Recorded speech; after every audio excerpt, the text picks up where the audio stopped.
everyone. Welcome to week 6. I don't know if anybody else is in the busy season like me, but I just had auditions for Trap and I'm having callbacks today. So I am definitely in the thick of it right now.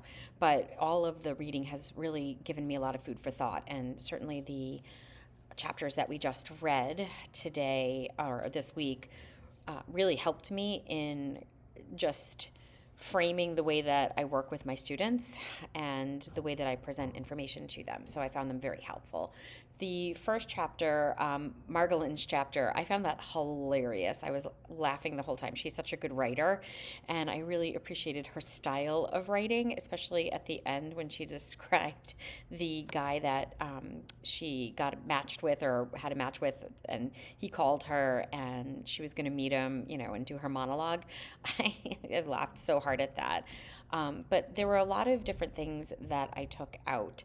And the really big one was that there really is no clear delineation between the self and the performance. We embed ourselves into it.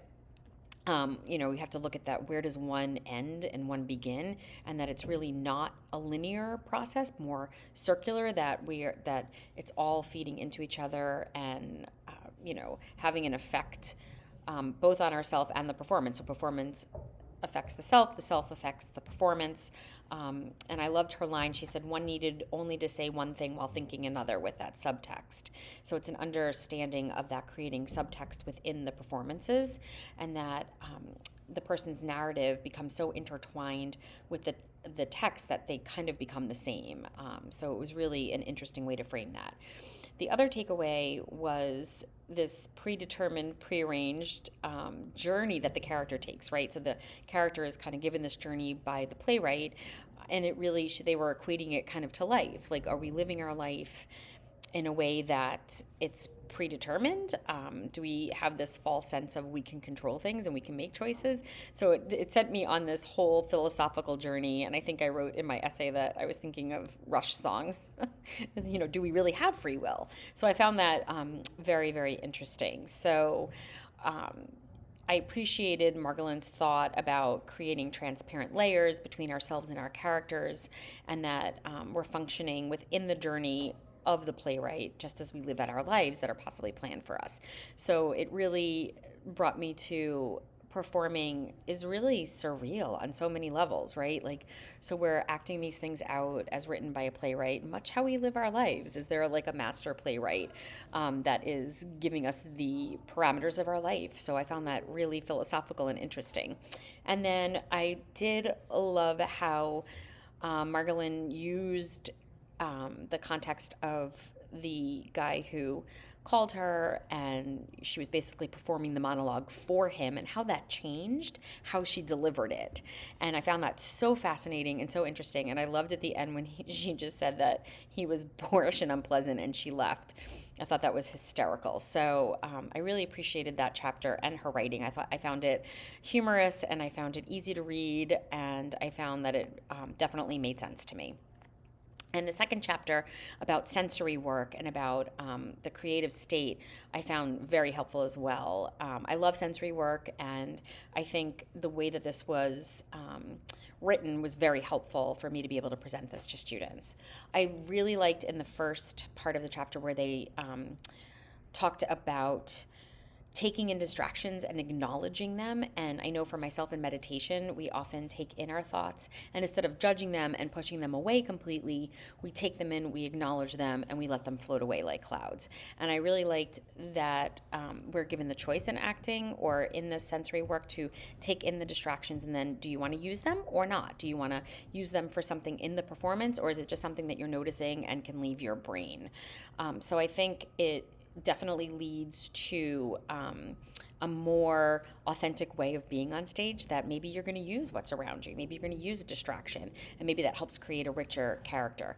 I really loved when the author described sensory work as finding sensation in the nerve endings. So, and that it's not meant to communicate shape. So I think this really leads to a more raw and authentic feeling. And it's coming from within rather than from without. So it's all your nerve endings are really getting involved with that. So I really liked that.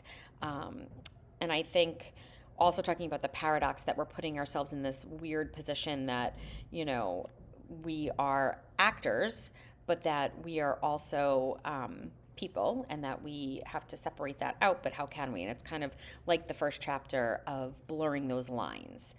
I also really liked Lobdell describing the action as the character's movement towards an objective, and the task being the actor's way of solving a problem.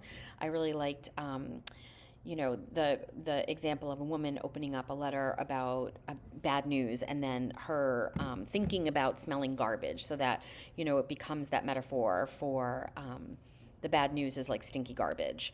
And I really like that. I think it would be very helpful for especially middle schoolers. I think they could really get that that piece of it, that if you think about something else, right, that's something like you're thinking about bad news, but maybe you don't know what it's like to really receive bad news by a letter, but you can think about other sensory things, sensory perceptions, like the smell of garbage, or maybe if you felt like you were hurt before, even physically, you can use that. So you can kind of bring those sensory pieces into your awareness, and then be able to bring them into your character and on stage. So I really found that helpful.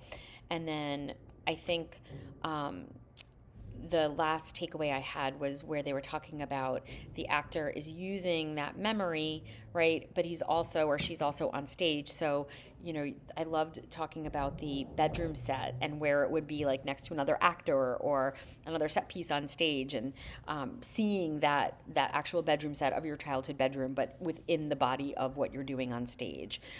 That really just was so helpful to me about sensory recall and sensory work, to be able to imagine that and be able to recreate it. And we're talking a lot right now in my classes about imagination and the importance of imagination, so I found these chapters extremely helpful.